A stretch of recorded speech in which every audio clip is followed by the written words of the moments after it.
के सागर से मिलन करा रहे हैं. ஓம் சாந்தி. இன்றைய முரளியில் பாபா நமக்கு முக்கியமாக புரிய வைக்கிறாங்க. சங்கமயுகத்தில் நீங்கள் வருமானத்தை இப்போ சேமிச்சிட்ருக்கீங்க. ஆனால் இந்த வருமானம் தான் உண்மையான வருமானம்னு சொல்ல முடியுங்கிறார். எப்படி அப்படின்னா பாபா சொல்கிறாங்க, இப்போ ஞானத்தை கேட்பது மற்றவங்களுக்கு சொல்வது, நினைவு யாத்திரை செய்வது மற்றவங்களுக்கும் அதை கற்றுக் கொடுப்பது, இந்த 2 விஷயத்து மூலமாக உங்களுக்கு ஏற்படக்கூடிய வருமானம் முழு கல்பத்திலையும் வேறு எப்பயுமே நீங்கள் செய்ய முடியாதுங்கிற சங்கமயுகத்தில் தான் செய்ய முடியும்.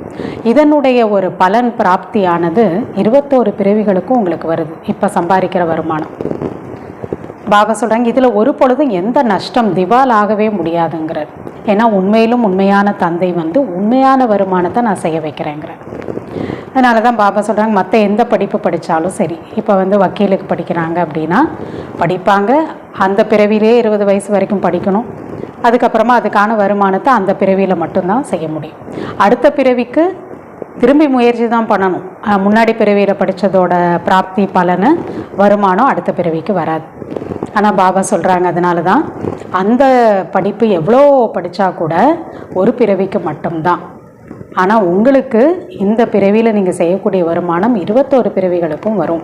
அங்கே போய் எந்த முயற்சியும் செய்ய மாட்டீங்க, படிக்க மாட்டீங்க, அங்கே ஞானமும் இருக்காது, முயற்சியும் இருக்காது. ஆனால் பிராப்தியை மட்டும் அனுபவிப்பீங்க. அப்போ எவ்வளோ உயர்ந்த வருமானம் இதில் நீங்கள் ஈடுபட வேண்டும்ங்கிறார். இந்த உண்மையிலும் உண்மையான வருமானத்தில் ஈடுபடணும். மற்றவர்களுக்கும் இதை கற்றுக் கொடுத்து இந்த உண்மையான வருமானத்தை செய்ய வைக்கணுங்கிறார். அவங்கள தான் பாபா ஆன்மீக சோஷியல் ஒர்க்கர்னு சொல்கிறார்.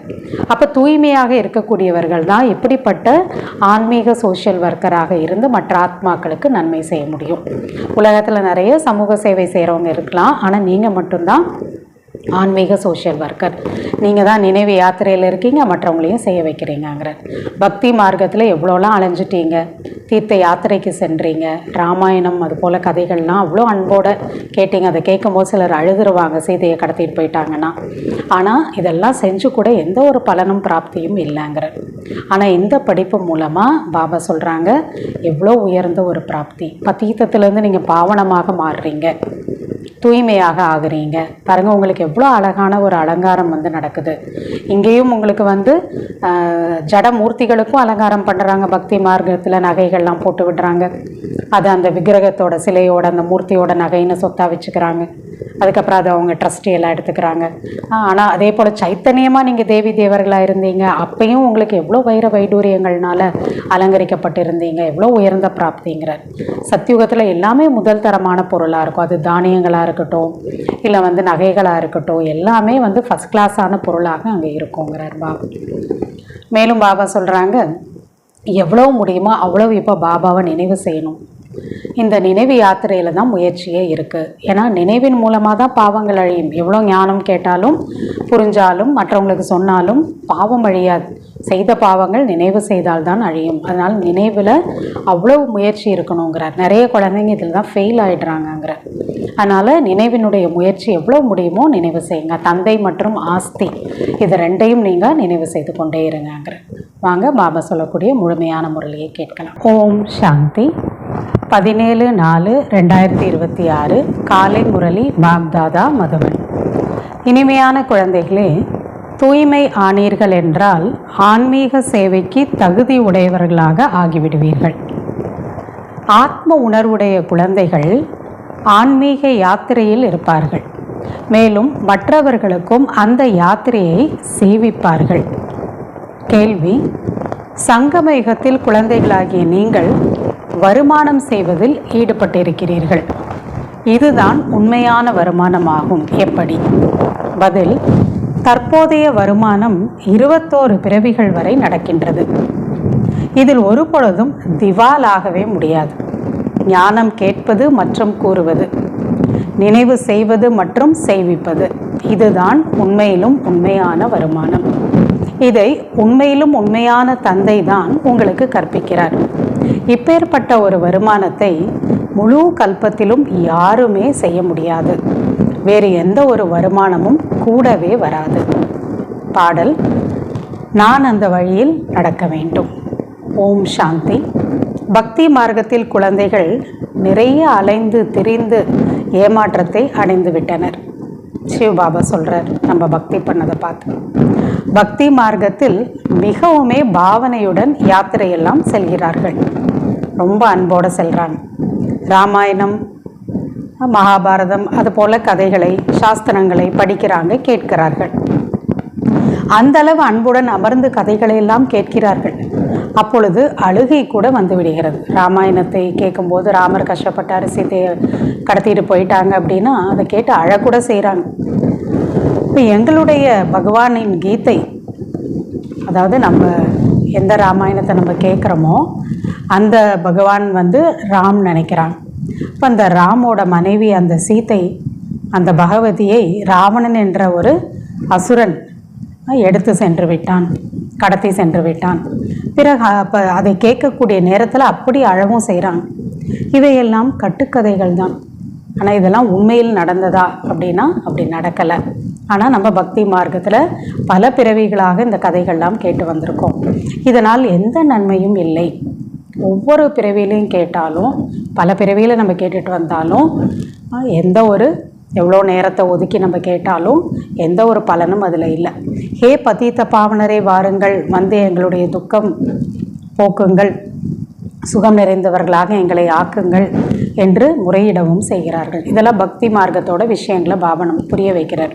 கதையை கேட்டீங்க, பதீத்த பாவனரை வாங்க, எங்களை துக்கத்திலேருந்து விளக்குங்க அப்படின்லாம் என்ன கதறி கூப்பிட்டீங்க. ஆத்மா துக்கமுடையதாக இருக்கிறது என்பது கூட புரிந்து கொள்வதில்லை. ஏனெனில் அவர்கள் ஆத்மாவில் எதுவும் பதிவதே இல்லை, நிர்லேப் என்று கூறிவிடுகிறார்கள். இன்னொரு சன்னியாசி தர்மத்தில்னு ஆத்மாவை நிர்லேப்புன்னு சொல்லிட்டாங்க. ஆத்மாவில் பாவம், புண்ணியம், சுகம், துக்கம் எதுவுமே ஒட்டாதுன்னு சொல்லிட்டாங்க. ஆனால் ஆத்மா என்ன பண்ணுது, பல பிறவியாக துக்கத்தை எடுத்துக்கிட்டே தான் வருது. துக்கத்தோட பதிவு இருந்துக்கிட்டே தான் இருக்குது, பாவத்தோட பதிவும் இருந்துக்கிட்டே தான் இருக்குது. இப்படி வேற சொல்லிடுறாங்க. ஆத்மா சுகம் துக்கத்திலிருந்து அது தனிப்பட்டது, விடுபட்டதுன்னு சொல்லிடுறாங்க ஆத்மா. இதையெல்லாம் ஏன் கூறுகிறார்கள்? ஏனென்றால் பரமாத்மா சுகம் துக்கத்திலிருந்து விடுபட்டவர். அதனால ஆத்மா பரமாத்மான்னு சொல்கிறதுனால பரமாத்மாக்குள்ளே எப்படி சுகம் துக்கம் ஒட்டலையோ அதே போல் ஆத்மாக்குள்ளேயும் ஒட்டாதுன்னு சொல்லிடுறாங்க. எவ்வளோ தவறான விஷயங்கள். எனவே குழந்தைகள் சுகம் துக்கத்தில் எப்படி வருவார்கள் இல்லையா? அவரோட குழந்தைங்க ஆத்மா தான் பரமாத்மாவும் ஆகுது. அப்போ அப்படியெல்லாம் இருக்க முடியாது ஆத்மாவுக்குன்னு நினச்சிக்கிறாங்க. இந்த எல்லா விஷயங்களையும் இப்போ நாம் புரிஞ்சுருக்கோங்கிறார் பாபா. குழந்தைகள் நீங்கள் புரிஞ்சிருக்கீங்க.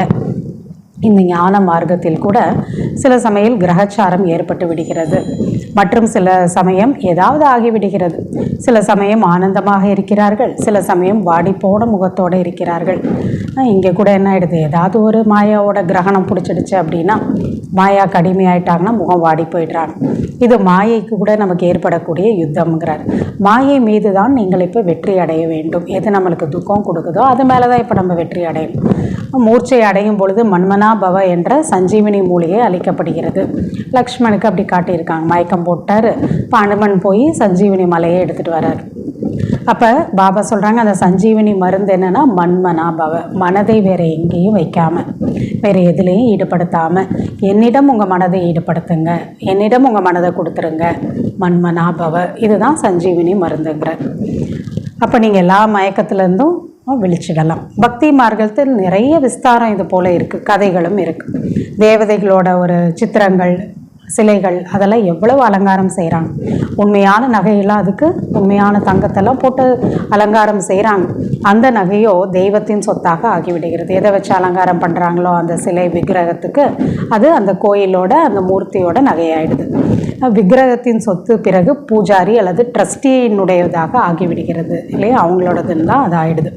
நாம் உயிரோட்டமான ரூபத்தில் நிறைய வைரூரியங்களால் அலங்கரிக்கப்பட்டு இருந்தோம் என்பதை குழந்தைகளாகிய நீங்கள் அறிந்துள்ளீர்கள்.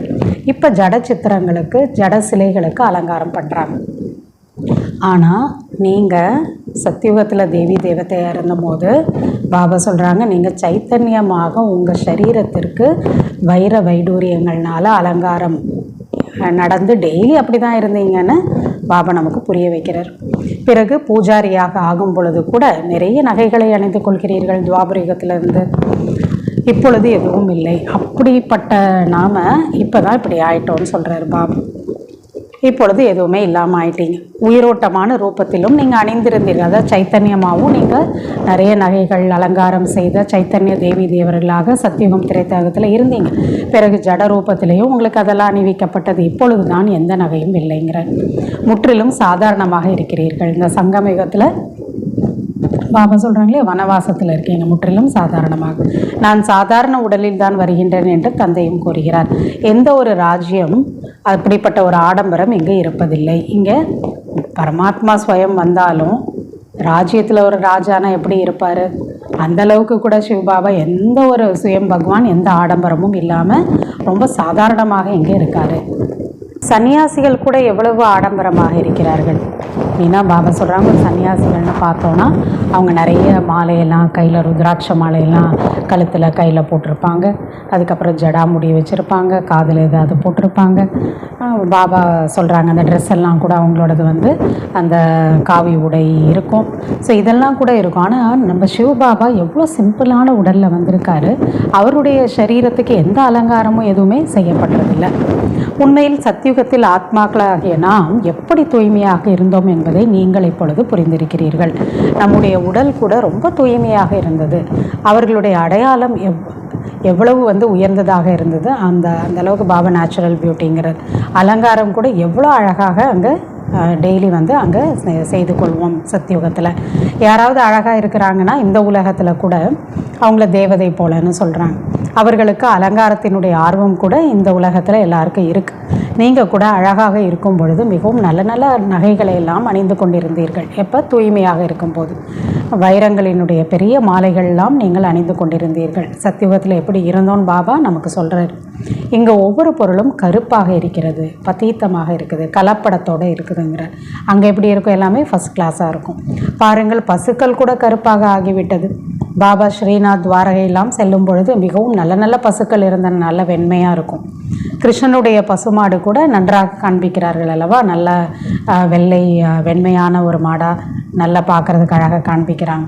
இங்கே பார்த்தீங்கன்னா ஒன்றுமே அது போல் இருக்கிறதில்லை.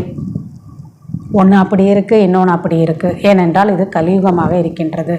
எதுவுமே சரியாக எந்த பொருளும் இருக்காதுங்கிற. உங்களுடைய அலங்காரம் கூட அங்கு எவ்வளவு அழகாக இருக்கும். இந்த மாதிரி பசுக்கள் அங்கு இருக்காது. குழந்தைகளாக நீங்கள் உலகத்திற்கே அதிபதியாக ஆகின்றீர்கள். இங்கே வந்து அது போல் சில பசுலாம் பார்த்திங்கன்னா ரொம்ப ஒல்லியாக இருக்கும், பார்க்குறதுக்கே ஒரு மாதிரி இருக்கும். அது போலெல்லாம் அங்கே இருக்காதுங்கிறார். எல்லாமே ரொம்ப அழகாக ஒரே போல் தூய்மையானதாக இருக்குங்கிறார். அப்படிப்பட்ட உலகத்துக்கு நீங்கள் அதிபதியாக ஆகின்றீர்கள். அப்போ உங்களோட அலங்காரம் கூட அங்கே எவ்வளோ அழகாக இருக்கும். பாபா சொல்கிறாங்க, இதெல்லாம் என்ன சொல்கிறாங்க, சிந்திச்சு பாருங்கள்.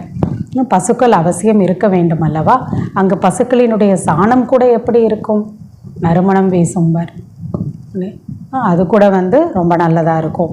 எவ்வளவு அதில் வந்து சக்தி இருக்கும். அதுக்கான ஒரு பூமிக்கான சக்தி வந்து அந்த ஃபர்டிலைசர்லாம் அதுதான். பூமிக்கு உரம் வேண்டும் அல்லவா? உரம் இடப்படும் பொழுது தான் தானியங்கள் எல்லாம் நல்ல விளைச்சலை தரும். அங்கே எல்லா பொருட்களும் நல்ல சக்தி வாய்ந்ததாக இருக்கும். அங்கே ஆர்டிஃபிஷியலான உரமெல்லாம் போட மாட்டோம். இப்போ அந்த பசுக்களினுடைய சாணம் இதெல்லாம் தான் ரொம்ப இயற்கையான ஒரு ஃபர்டிலைசராக அங்கே இருக்கும். இங்கோ எந்த ஒரு பொருளிலும் சக்தி இல்லை. இங்கே பசுவோட சாணம் போட்டால் கூட அதுலேயும் சக்தி கிடையாது. ஒவ்வொரு பொருளுமே முற்றிலும் சக்தியற்றதாக ஆகிவிட்டது. நம்ம சாப்பிட்ற பொருளையும் சரி, எதுவுமே சக்தி இல்லைங்கிறார். பெண் குழந்தைகள் சூக்ஷ்மவத்தனத்தில், சகோதரிகள்லாம் சூக்ஷ்மவத்தனத்திற்கு சென்று வந்து கொண்டிருக்கிறார்கள். எவ்வளவு நல்ல நல்ல பெரிய பழங்களை சாப்பிடுவார்கள். அந்த சூக்ஷ்மவத்தனத்தில் பாபா வந்து காட்சி காண்பிப்பார். அது உண்மையாக அவங்க சாப்பிட்றது கிடையாது. டேஸ்டெல்லாம் அவங்க உணர்வாங்க, ஆனால் அது உண்மை கிடையாது. ஸோ பாபா சொல்கிறது அது மாதிரி அவங்க அந்த அனுபவம்லாம் செஞ்சுருக்காங்க. ரொம்ப சுவை மிகுந்த பழச்சாறு, நிறைய பழங்கள் இதெல்லாம் அங்கே வந்து சாப்பிடுவாங்க. இதெல்லாமே சாட்சாத்காரம் செய்வித்து கொண்டிருந்தார் பாபா. குழந்தைகளுக்கு காட்டினார் அந்த டைமில், ஆரம்பத்தில் நம்ம தாதிகளுக்கெல்லாம். தோட்டக்காரன் எப்படி பழங்கள் ஆகியவற்றை வெட்டி கொடுக்கிறார். சூக்ஷ்மவதனத்திலோ பழங்கள் ஆகியவை இருக்க முடியாது. இது சாட்சாத்காரம் ஆகின்றது. அதாவது காட்சி தெரியுது, அவ்வளவுதான். வைகுண்டம் பிறகு இங்கு தான் உண்டாகும். எங்கள் சாக்கார உலகத்தில் தான், மேலே கிடையாது. அங்கே வெறும் காட்சி பார்த்துட்டு வராங்க. பாபா தான் சொல்கிறாங்க, மனிதர்கள் வைகுண்டம் என்றால் மேலே இருக்கிறது, சொர்க்கம்னாலே மேலே இருக்குன்னு தான் நினைக்கிறாங்க. வைகுண்டம் சூக்ஷ்ம வதனத்திலையும் கிடையாது, மூல வதனத்திலையும் கிடையாது. அது இந்த சாக்கார உலகத்தில் தான் இருக்கும்.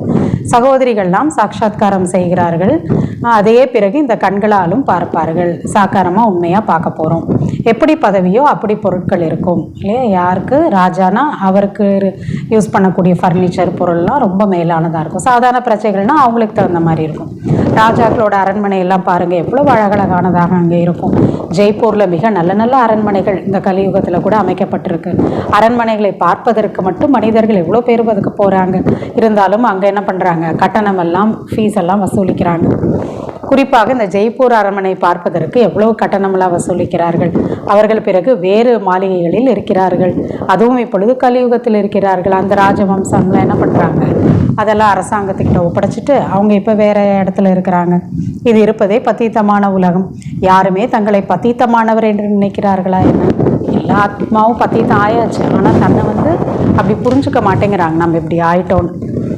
நீங்கள் இப்பொழுது புரிந்துள்ளீர்கள். அட்லீஸ்ட் நாம அதை புரிஞ்சுருக்கோம். நம்ம அவ்வளோ பாவனமாக இருந்தவங்க இப்போ பத்தீத்தமாக ஆயிட்டோம். ஏன்னா புரிஞ்சாதான் நம்ம பாவனம் ஆகிறதுக்கு மீண்டும் முயற்சி பண்ணுவோம். நம்ம நல்லா தான் இருக்கோம்னு நினச்சோன்னா எப்படி நம்ம பாவனம் ஆகிறதுக்கு முயற்சி பண்ணுவோம்? எதற்கும் உதவாதவர்களாக இருந்தோம், பிறகு நாம் தூய்மையாக ஆகிவிடுவோம். அந்த உலகமே முதல் தரமானதாக இருக்கும். பாபா சொல்கிறாங்க, இங்கே அமெரிக்கா போன்ற இடங்கள்லாம் முதல் தரமான மாளிகைகள்லாம் இருக்கின்றன என்றாலும் கூட அங்கு இருப்பதை, அதாவது சொர்க்கத்தில் இருப்பதோடு அதை கம்பேர் பண்ணி ஒப்பிட்டு பார்க்கும்போது அதெல்லாம் ஒன்றுமே இல்லை. எல்லாரும் என்ன சொல்கிறாங்க, அந்த ஒயிட் ஹவுஸ்ன்னு சொல்கிறாங்க, வெள்ளை மாளிகை அமெரிக்கா, அது ரொம்ப ஃபேமஸ். பாபா சொல்கிறாங்க தான், அதெல்லாம் கம்பேர் பண்ணிங்கன்னா சத்தியுகத்தோட பேலஸோட அதெல்லாம் ஒன்றுமே இல்லை. அங்கும் முதல் தரமான மாளிகைகள் இருக்கும், முதல் தரமான பசுக்கள் இருக்கும். அங்கும் பசுக்களை மேய்ப்பவர்கள், அதாவது வளர்ப்பவர்கள், பராமரிப்பவர்கள்லாம் இருப்பார்கள். ஸ்ரீகிருஷ்ணரை கோபாலன், மாடுகளை மேய்ப்பவர், அதை பராமரிப்பவர் அப்படின்னு சொல்லிட்டாங்க.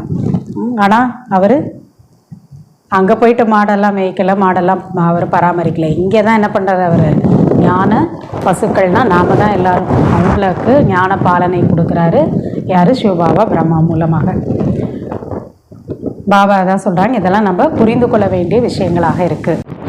இங்கு கூட அந்த பசுக்களை பராமரிக்கக்கூடியவர்கள் தன்னை கிருஷ்ணனுடைய வம்சாவளி கஜூர் அப்படின்னு சொல்லிக்கிறாங்க. ஆனால் உண்மையில் அப்படி தன்னை சொல்லிக்க முடியாது கிருஷ்ணனோட வம்சாவளி. ஏன்னா கிருஷ்ணர் அந்த மாதிரி காரியத்தை ஸ்தூலமாக செய்யவே இல்லை. கிருஷ்ணனுடைய ராஜ்யத்தில் வருபவர்கள் என்று கூறலாம்.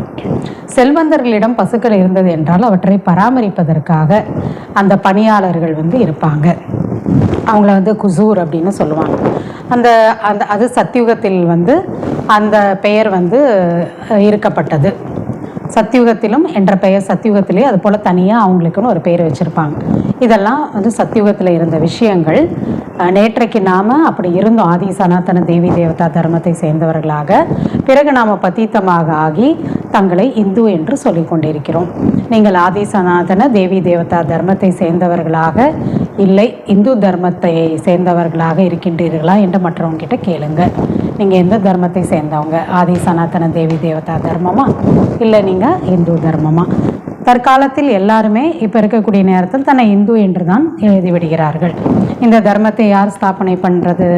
யார் பண்ணா? தேவி தேவதா தர்மத்தை யார் ஸ்தாபனை பண்ணாங்க? இது கூட யாருக்கும் தெரியாது. ஆதி சனாதன தேவி தேவதா தர்மத்தை யார் ஸ்தாபனை செய்தார் என்று கூறுங்கள் என்று பாபா இந்த கேள்வியை கேட்கின்றார். சிவபாபா பிரம்மா மூலமாக ஸ்தாபனை செய்து கொண்டிருக்கிறார். இப்போ தான் அதை செய்கிறார். ராமர் அல்லது சிவபாபாவின் ஸ்ரீமத் படி, ராம்னா யார்? சிவபாபா. அவருடைய ஸ்ரீமத் படி தான் இந்த ஆதி சனாதன தேவி தேவதா தர்மங்கிறது ஸ்தாபனை ஆகியது. பிறகு அதுதான் ராவண ராஜ்யமாக மாறிடுது. விகாரத்தில் எல்லாரும் செல்லும் பொழுது பக்தி மார்க்கம் ஆரம்பமாகி விடும்போது அதை இந்து என்று சொல்ல ஆரம்பிச்சிட்டாங்க தேவி தேவதைகள். இப்பொழுது யாருமே தங்களை தேவதைகள் என்று சொல்லிக்கொள்ள முடியாது. ராவணன் விகாரியாக ஆக்கிவிட்டார். தந்தை நிர்விகாரியாக, விகாரமற்றவர்களாக நம்மளை ஆக்குறார். நீங்கள் ஈஸ்வரிய வழிப்படி தேவதையாக ஆகின்றீர்கள். தந்தை தான் பிராமணர்களாகிய உங்களை தேவதைகளாக ஆக்குகிறார். நாம் ஏணிப்படியில் அப்படி இறங்கி வந்துட்டோம். பிறவி எடுத்து தேவதையாக இருந்தவங்க இப்படி ஆயிட்டோம். இதெல்லாம் குழந்தைகளுடைய புத்தியில் இப்பொழுது இருக்கிறது. அதுவும் வரிசை கிரமமாக இருக்கின்றது.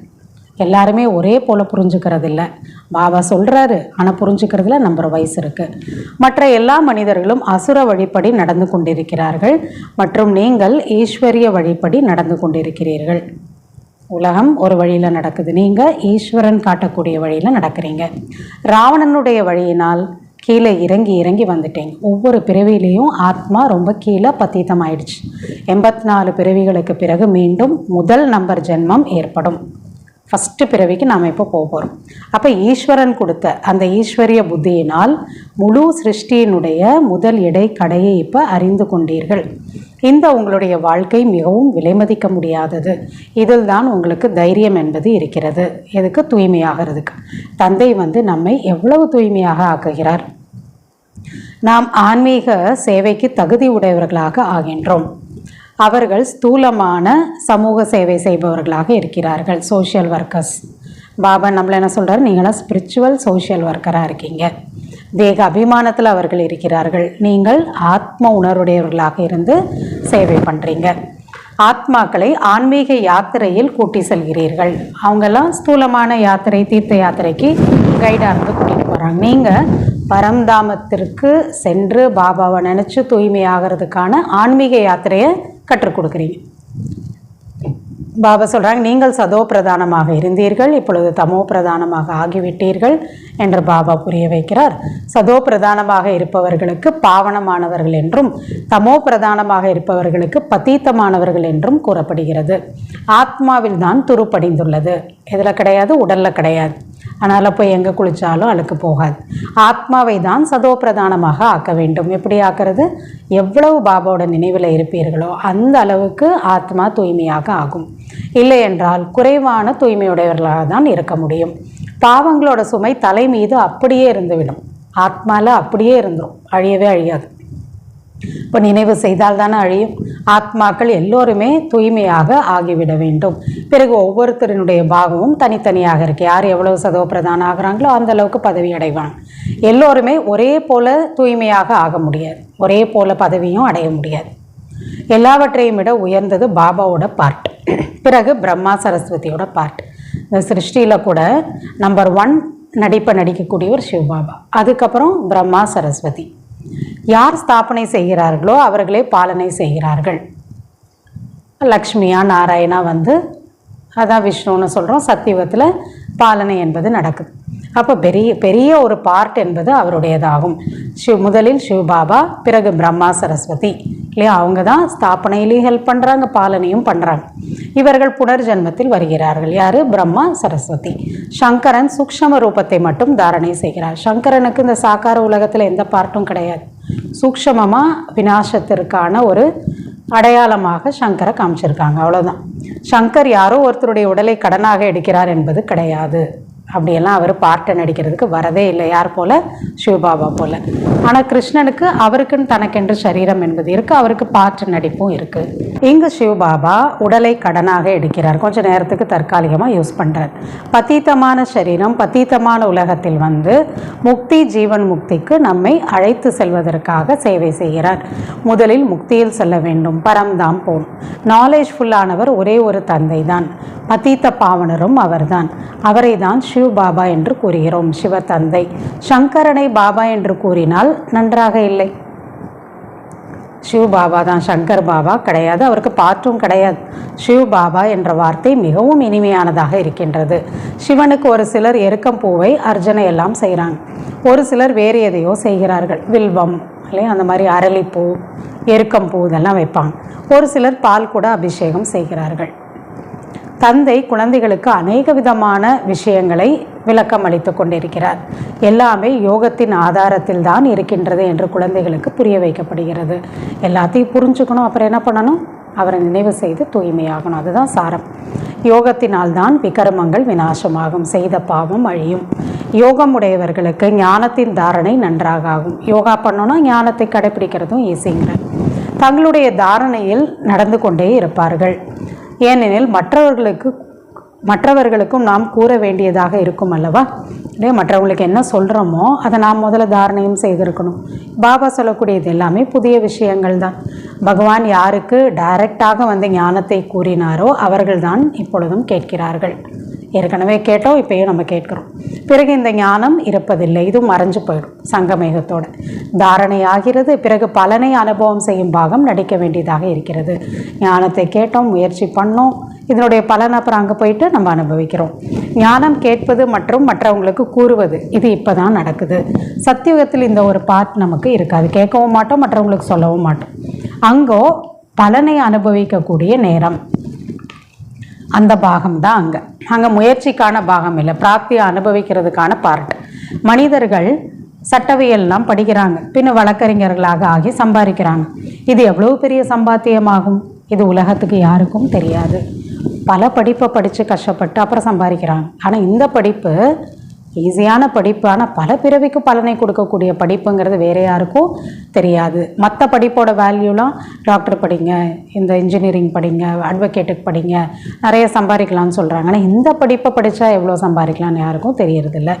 உண்மையான பாபா நமக்கு உண்மையான சம்பாத்தியத்தை செய்ய வைத்து கொண்டிருக்கிறார். இதை நீங்கள் தான் தெரிஞ்சிருக்கிறீங்க. இதில் ஒரு பொழுதும் திவாலாக முடியாது, நஷ்டமே ஏற்படாது. அங்கே படித்தோன்னா எல்லா டாக்டரும் நிறையா சம்பாதிப்பாங்களா சொல்ல முடியாது, எல்லா அட்வொகேட்டும் நிறையா சம்பாதிப்பாங்களா சொல்ல முடியாது. ஆனால் இங்கே எல்லாருக்குமே எந்த நஷ்டமும் கிடையாதுங்கிறார் பாபா. இப்பொழுது நீங்கள் உண்மையான சம்பாத்தியம் வருமானத்தை நீங்கள் செய்கிறீங்க. இது 21 பிறவிகளுக்கு உங்கள் கூடவே இருக்கும். அவங்க படித்தாங்கன்னா பாருங்கள், அவங்க 20 வருஷம் படிக்கணும், அதுக்கப்புறம் சம்பாதிக்கிறது அந்த ஒரு பிறவிக்கு மட்டும்தான், அடுத்த பிறவிக்கெல்லாம் அந்த படிப்பு வராது. ஆனால் இங்கே பாபா என்ன சொல்கிறார், 21 பிறவிகளுக்கு அதனுடைய பிராப்தி கூடவே இருக்கும் வருமானம். அந்த சம்பாத்தியம் கூட வராது, இது கூடவே வரக்கூடியது. எனவே இப்பேற்பட்ட ஒரு வருமானத்தை மற்றவர்களுக்கு நீங்கள் பெற வைக்கிறதுக்கு நீங்கள் முயற்சி பண்ணணும், ஒத்துழைக்கணும், மற்றவங்களே இதை சம்பாதிக்க வைக்கணுங்கிற இந்த விஷயங்கள்லாம் உங்களை தவிர யாருடைய புத்தியிலும் இல்லை. உங்களிடம் கூட அடிக்கடி ஒரு சிலர் மறந்து விடுகிறீர்கள். மறந்துடணும், இது எவ்வளோ பெரிய வருமானம். தந்தை மற்றும் ஆஸ்தியை மறக்கக்கூடாது. விஷயம் ஒன்றுதான், அவ்வளவுதான் இல்லையா? தந்தை ஆஸ்தி அவ்வளவுதான். தந்தையை நினைவு செய்யுங்கள், அவரிடமிருந்து 21 பிறவிகளுக்கான ஆஸ்தி கிடைக்கிறது. 21 பிறவிகளுக்கு நோயற்ற உடல் இருக்கும். நினச்சி பார்த்தாலே எப்படி இருக்குது, எந்த வலியும் நோயும் இல்லாத உடல் இருக்கும். முதுமை பருவம் கூட அகால மரணம் ஏற்படாது. நோய் வந்து போனாங்க, கஷ்டப்பட்டு வலி வந்து போனாங்க, அப்படி இருக்காது. சுய விருப்பத்தோடு என்ன பண்ணுவோம், இந்த உடலை விடும். குழந்தைகளுக்கு எவ்வளோ அப்போ குஷி இருக்கணும், இந்த மாதிரி ஒரு பலன் கிடைக்கிது அப்படின்னா. அந்த படிப்பை நம்ம படிச்சுட்ருக்கோன்னா தந்தையின் நினைவு தான் முக்கியமானது. அதில் தான் மாயா தடையை ஏற்படுத்துகிறது, புயல்களையும் கொண்டு வருகிறது. அநேக விதமான புயல்கள் வருகின்றது. தந்தையை நினைவு செய்வேன் என்று நீங்கள் கூறுகிறீர்கள், ஆனால் செய்ய முடியாமல் இருப்பீர்கள். நினைவில் தான் நிறைய பேர் ஃபெயில் ஆகிடுறாங்க. நிறைய பேரிடம் யோகத்தில் தான் குறைவு இருக்குது. கூடுமானவரை எவ்வளோ முடியுதோ, பாபா என்ன சொல்கிறாரு, யோகத்தில் உறுதியாக இருக்க வேண்டும். எவ்வளோ முடியுமோ அவ்வளோ நினைக்கணும். மற்றபடி விதை மற்றும் விருட்சத்தோட ஞானம் அது ஒரு பெரிய விஷயம் கிடையாது, எல்லாரும் புரிஞ்சுக்கலாம். படைப்பவர் படைப்பை பற்றி என்னை நினைவு செய்யுங்கள் என்று தான் தந்தை கூறுகிறார். என்னை நினைவு செய்தால், என்னை அறிந்து கொள்வதால் எல்லோரையும் நீங்கள் எல்லா விஷயத்தையுமே, உலகத்தோட சிருஷ்டியோட எல்லா விஷயத்தையும் தெரிஞ்சிடுவீங்க. நினைவில் தான் எல்லாமே நிரம்பி இருக்கிறது. ஸ்வீட் பாபா சிவ பாபாவை நினைவு செய்ய வேண்டும். ரொம்ப இனிமையான அப்பாவை. உயர்ந்ததிலும் உயர்ந்தவர் பகவான் தானே, சிறந்ததிலும் சிறந்தவரும் அவர் தானே. உயர்ந்ததிலும் உயர்ந்தவர், சிறந்ததிலும் சிறந்தவர், பெஸ்ட்டு. உயர்ந்ததிலும் உயர்ந்த ஆஸ்தியை 21 பிறவிகளுக்காக நமக்கு கொடுக்கிறார். சதா சுகமுடையவர்களாக, அமரர்களாக நம்மளை மாற்றுகிறார். அமரபுரிக்கு அதிபதியாக நம்மளை ஆக்குகிறார். எனவே அப்பேற்பட்ட ஒரு தந்தையை எவ்வளவு நினைவு செய்ய வேண்டும்.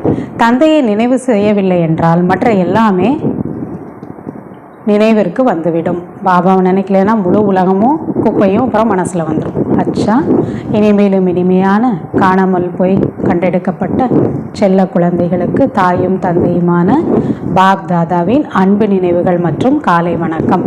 ஆன்மீக குழந்தைகளுக்கு ஆன்மீக தந்தையின் நமஸ்காரம், ஆன்மீக தந்தைக்கு ஆன்மீக குழந்தைகளின் நமஸ்காரம். தாரணைக்கான முக்கிய சாரம், முதலாவது பாயிண்ட்டு, இந்த ஈஸ்வரிய வாழ்க்கை மிக மிக விலை மதிக்க முடியாதது. இந்த வாழ்க்கையில் ஆத்மா மற்றும் சரீரம் இரண்டையும் பாவனமாக ஆக்க வேண்டும். ஆன்மீக யாத்திரையில் இருந்து மற்றவர்களுக்கும் இந்த யாத்திரையை கற்பிக்க வேண்டும். இரண்டாவது, கூடுமானவரை உண்மையான சம்பாத்தியத்தில் ஈடுபட வேண்டும். நோயற்றவராக ஆகுவதற்கு நினைவில் உறுதியானவர்களாக இருக்க வேண்டும். வரதானம், ஷரீரத்தை ஈஸ்வரிய சேவையின் அடமான பொருள் என்று புரிந்து கொண்டு காரியத்தில் ஈடுபடுத்தக்கூடிய பற்றற்றவர்களாக ஆக வேண்டும். ஒருவருடைய அடமான பொருளில் எப்பொழுதும் உரிமை கொண்டாட முடியாது. ஒருத்தர் ஒரு பொருளை நம்மக்கிட்ட கொடுத்து இதை கொஞ்ச நாளைக்கு வச்சுக்கோங்க, நான் திரும்ப வாங்கிக்கிறேன் அப்படின்னு சொல்லி கொடுக்குறாங்கன்னா அது அடமான பொருள். அப்போ பாபா சொல்கிறாங்க, இப்போ நீங்கள் உடல், மனம், பொருள் எல்லாத்தையும் எனக்கு என்ன பண்ணியிருக்கீங்க, அடமானம் வச்சுருக்கிறீங்க. பாபா உங்களோடதுன்னு கொடுத்துட்டீங்க. அப்போ அதில் நம்ம உரிமை என்பது கொண்டாட முடியாது, இஷ்டம் போல் பயன்படுத்தவும் முடியாது. அவங்கக்கிட்ட கொடுத்தாச்சு அப்படின்னா நம்மளோட உரிமை போயிடுது, நம்மளோட விருப்பத்துக்கும் அதை பயன்படுத்த முடியாது. ஆக இந்த சரீரம் கூட ஈஸ்வரிய சேவையின் பொருட்டு கிடைத்த அடமான பொருளாகும். அப்போ எப்போ நாம் சிவபாபாவை பார்த்து நம்ம அப்பான்னு சொன்னோமோ அப்போ அவர் கொடுத்த உடல் தானே, ஏன்னா அப்பா தானே உடல் கொடுப்பாங்க. அப்போ எப்போ அவரை நம்ம தாய் தந்தையாக அப்பான்னு அவரை பார்த்து சொன்னோமோ, ஈஸ்வரனை பார்த்து, இப்போ இந்த உடல் அவர் கொடுத்ததாக ஆயிடுது. அப்போ பாபா சொல்கிறாங்க, இது உங்களுக்கு இதில் சக்தியை நிரப்பி சேவைக்காக அவர் பயன்படுத்த வைக்கிறார். அப்போ சேவைக்காக கிடைச்ச ஒரு அடமான பொருள் தான் இந்த உடல். இந்த அடமானம் ஆன்மீக தந்தை கொடுத்திருக்கிறார். எனவே அவசியம் அந்த தந்தையினுடைய நினைவு இருக்கும் அல்லவா. அடமானம் என்று நினைக்கும் போது ஆன்மீகம் வந்துவிடும். என்னுடையது என்று நினைக்கும் போது என்ன ஆயிடுது, அகங்காரம் வந்துவிடும். அப்போ பாபாவோடது நினச்சோன்னா அந்த அகங்காரம் இருக்காது. நிரந்தர யோகியாக அப்படி பற்றற்றவராக ஆகுவதற்கு இது ஒரு எளிய விதியாகும். என்னோடதுங்கிறத விட்டுறணும், அவ்வளோதான். அவரோடதுன்னு நினச்சிட்டோன்னா நமக்கு அந்த அகந்தையும் வராது, யார் கொடுத்தாங்களோ அவரோட நினைவிற்கும் நிரந்தர யோகியாக இருக்க முடியும். எனவே இப்பொழுது அப்படிப்பட்ட ஆன்மீக ஸ்திதியை இப்போ நீங்கள் வெளிப்படுத்துங்க. இந்த உடலும் என்னுடையது அல்ல, இதுவும் ஈஸ்வரனுடையது. ஸ்லோகன்: வானப்பிரஸ்த ஸ்திதிக்கு செல்ல வேண்டும் என்றால் திருஷ்டி விருத்தியிலும் தூய்மையாக இருப்பதற்கு நம்ம அண்டர்லைன் செய்ய வேண்டும். வானப்பிரஸ்த நிலைனா நாம் சரீரத்தால் நமக்கு எத்தனை வயசு வேணாலும் இருக்கலாம், 30 இருக்கலாம், 40 இருக்கலாம். ஆனால் பாபா நம்ம எல்லாரையுமே என்ன சொல்கிறாரு, இந்த சிருஷ்டியில் இந்த கடைசி நேரத்தில் உங்கள் எல்லாருக்குமே வானப்பிரஸ்த நிலை, கடைசி டைம். அப்போ அந்த நிலையை நாம் இப்போ அனுபவம் செய்யணும். அந்த நிலைக்கு வரணும்னா பாபா சொல்கிறாங்க, நீங்கள் உங்களுடைய திருஷ்டி விருத்தி எதை மாற்றிக்கணும். இப்போ 30 வயசில் இருக்கவங்களும் வானப்பிரஸ்தியாக இருக்கணும்னா எப்படி இருக்கிறது, உங்களோட பார்வையையும் உங்களுடைய உள்ளுணர்வையும் எப்பொழுதும் தூய்மையாக வைத்து கொள்ளுங்கள். அதுதான் வானப்பிரஸ்த ஸ்திதியை அனுபவம் செய்கிறதுக்கான ஆதாரங்கிற. அவ்வியக்த சமிகை: மகானாவதற்கு இனிமை மற்றும் பணிவு என்ற குணங்களை தாரணை செய்யுங்கள். உங்களுடைய ஒவ்வொரு வார்த்தையும் மகானாக இருக்க வேண்டும். மனதின் ஒவ்வொரு சங்கல்பமும் ஒவ்வொரு ஆத்மாவிற்காக இனிமையானதாக இருக்க வேண்டும். ஒவ்வொருவரையும் உயர்ந்தவர்களாக ஆக்கக்கூடிய சுபாவம், இனிமையின் சுபாவம், பணிவின் சுபாவம் இருக்க வேண்டும். குரலை உயர்த்தி பேசுவது என்னோட சுபாவம், ஆவேசமாக பேசுறது, ஆவேசத்தில் வர்றது என்னோட சுபாவம் அப்படின்லாம் நாம் சொல்லக்கூடாது. என்னுடைய சுபாவம் இப்படி இருக்குது அப்படின்லாம் சொல்லாதீங்க. எனது என்று எங்கிருந்து வந்தது, என்னோட சுபாவம் எப்படி வர முடியும், பாபாவோட சுபாவம் தானே என்னுடைய சுபாவம், ஈஸ்வரனுடைய சுபாவம் தானே என்னுடைய சுபாவம். அதனால் சுபாவத்திற்கு வசமாவது அதுதான் மாயா. இப்பொழுது மாயா ஜீத்தாக ஆகுங்கள். அபிமானம் அல்லது மனமுடைஞ்சு போகிறது, பொறாமைப்படுறது, ஆவேசத்தில் வர்றது, இந்த சுபாவத்தை எல்லாம் மாற்றிவிடுங்கள். எல்லாமே பாபாவோடது தான் என்னுடைய சுபாவம்னு ஆக்கிக்கொள்ளுங்கள். அச்சா. ஓம் சாந்தி.